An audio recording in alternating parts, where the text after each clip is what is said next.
Guys, എല്ലാവർക്കും gift കൊടുക്കുന്ന എൻ്റെ സ്വന്തം ചേച്ചിയുടെയും ചേട്ടൻ്റെയും ആനിവേഴ്സറി ആയിരുന്നു. അപ്പം ഞാനും ചേച്ചിയുടെ മോളും കൂടെ ചേട്ടൻ തന്ന കുറച്ച് ഗിഫ്റ്റുകളൊക്കെ ആണെങ്കിൽ ഹാമ്പറിനകത്ത് ആക്കിയിട്ടുണ്ട്. നമുക്കിന്ന് സർപ്രൈസ് ആയിട്ട് കൊടുക്കാം. അപ്പോൾ രപ്പി ഇത് ആരാർക്ക് കൊടുക്കുന്നയാ? അമ്മയ്ക്ക് ആര് കൊടുക്കുന്നയാ? അച്ഛൻ. ഓക്കെ, അച്ഛൻ അമ്മയ്ക്ക് കൊടുക്കുന്ന ഗിഫ്റ്റാണ്. മോള് വഴി നമുക്കിത് അമ്മയ്ക്ക് കൊടുക്കാം. സത്യത്തിൽ ചേച്ചി ഇവിടെ ഇല്ല, 1-2 ഗിഫ്റ്റ് ഹാമ്പേഴ്സ് കൊടുക്കാൻ വേണ്ടി പോയേക്കും. അപ്പം നമ്മളിങ്ങനെ വെയിറ്റിങ്ങിലാണ്. ചേച്ചി വരുമ്പോഴത്തേക്ക് നമുക്ക് കൊടുക്കാം.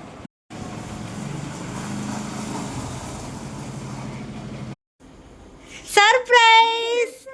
ഇന്നത്തെ സ്പെഷ്യാലിറ്റി എന്താ? ഇന്ന് സ്പെഷ്യാലിറ്റി എന്താ? ഇന്ന് എന്തെങ്കിലും പ്രത്യേകത ഉണ്ടോ?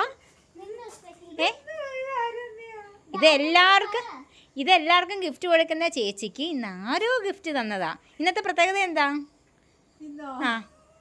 ഇന്നെന്താ? ഇന്ന് സുനാമി വന്ന ദിവസമാണെന്ന് തോന്നുന്നു. ഇത് ആര് തന്നെയാന്ന് ഗസ് ചെയ്യാവോ?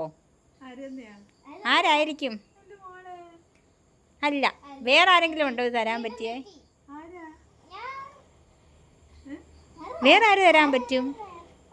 ഇവിടെ നിങ്ങൾ എൻ്റെ പേരൊക്കെ ഒന്ന് പറയടേ. ഇത് അറേഞ്ച് ചെയ്ത ഞാനാണ്, പക്ഷെ ഇത് ഞങ്ങളെ ഏൽപ്പിച്ച വേറൊരാളാണ്. ഉറപ്പാണോ? അത് ഏൽപ്പിച്ചതാണ്. വേറെ ആരുമില്ല, സുമേഷ് ചേട്ടനല്ല, വേറെ ആരുമില്ല ഇന്നത്തെ ദിവസം ഓർത്ത് വെക്കാൻ. എന്തായാലും നമുക്കൊന്ന് ഓപ്പൺ ചെയ്ത് നോക്കാം.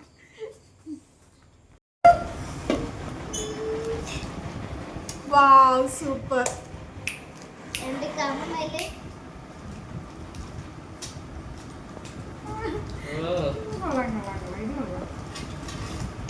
ഇഷ്ടങ്ങളൊക്കെ മനസ്സിലാക്കിയ ആളാണ്.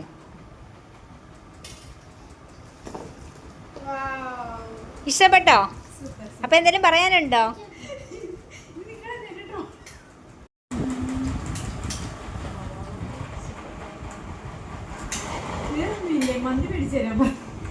മന്തിയൊക്കെ പറഞ്ഞിട്ടുണ്ട്, പുറകിൽ എത്തിക്കോളൂ. അപ്പൊ ഗിഫ്റ്റ് ഇഷ്ടപ്പെട്ടോ? അത് ഞാൻ വാങ്ങിക്കൊണ്ട് വന്നയാ. കൊള്ളാവോ? അതൊക്കെ നമ്മൾ സെറ്റാക്കി. ഇഷ്ടപ്പെട്ടോ?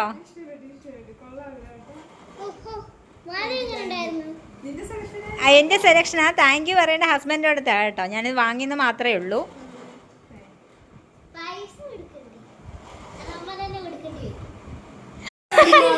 പൈസ ആരെന്ന് ഭാര്യയോ ഭർത്താവോ തന്നേച്ചാൽ മതി. സാധനം വീട്ടിലെത്തിയിട്ടുണ്ട്.